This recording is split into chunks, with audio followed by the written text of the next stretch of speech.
ఢిల్లీ పర్యటనలో ఉన్న ముఖ్యమంత్రి రేవంత్ రెడ్డి ఇవాళ కేంద్ర రక్షణ శాఖ మంత్రి రాజ్నాథ్ సింగ్ తో భేటీ అయ్యారు. రక్షణ శాఖకు సంబంధించిన భూముల విషయంలో కీలక విజ్ఞప్తి చేశారు. మూసీ ఈసీ నదుల సంగమ స్థలిలో రాష్ట్ర ప్రభుత్వం ప్రతిష్టాత్మకంగా చేపడుతున్న గాంధీ సరోవర్ ప్రాజెక్టుకు అక్కడున్న రక్షణ భూములు ఇవ్వాలని కోరారు. ఈ స్థలాల బదలాయింపు విషయంలో గతంలోనే సీఎం రాజ్నాథ్ సింగ్ కలిసినా ఎలాంటి నిర్ణయం రాకపోవడంతో తాజా ఢిల్లీ పర్యటన సందర్భంగా ఇవాళ మరోసారి రాజ్నాథ్ సింగ్ తో భేటీ అయ్యి మరోసారి ఈ అంశాన్ని ముఖ్యమంత్రి ప్రస్తావించారు.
కాగా మూసీ ఈసీ నదులు కలిసే స్థలంలో గాంధీ సర్కిల్ ఆఫ్ యూనివర్సిటీ నిర్మాణం చేపట్టాలని రాష్ట్ర ప్రభుత్వం భావిస్తోంది.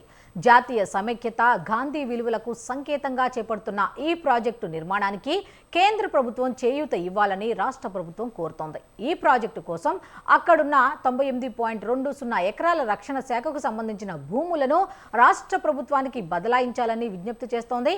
అయితే ఇదే అంశానికి సంబంధించి మరిన్ని details bureau chief Rana Pratap అందిస్తారు. రాణా ప్రతాప్, చెప్పండి.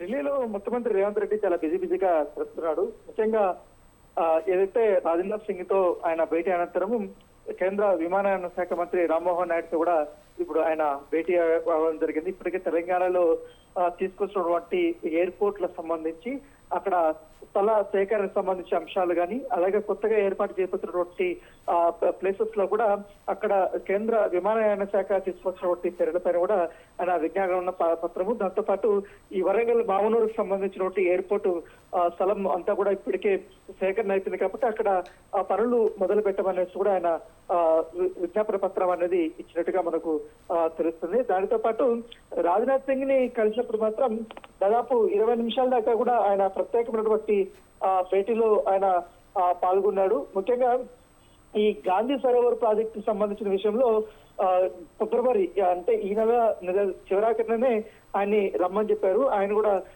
ప్రముఖంగా స్పందించినట్టుగా మనకు సమాచారం వస్తుంది. దాంతోపాటు ఈసా మూసీ నదులు సంగమ స్థలం కాబట్టి అక్కడ బాపునగర్ దగ్గర ఉన్నటువంటి ప్లేస్ లో అక్కడ ఈ యొక్క పనులు మొదలు పెట్టాలనేది కూడా ముఖ్యమంత్రి భావిస్తున్నారు. దాని తగ్గట్టుగానే రాజ్నాథ్ సింగ్ తో ఆయన ఈ చర్చలు అనేది జరిపినట్టు అయితే కనపడుతుంది. సో ఏదైనా ఇప్పుడు పూర్తిగా ఇవాళ ఈ ఇద్దరితో భేటీ ముగిసిన తర్వాత సాయంత్రం రాహుల్ గాంధీతో ఆయన కలవబోతున్నారు. Okay, thank you Rana Pratap.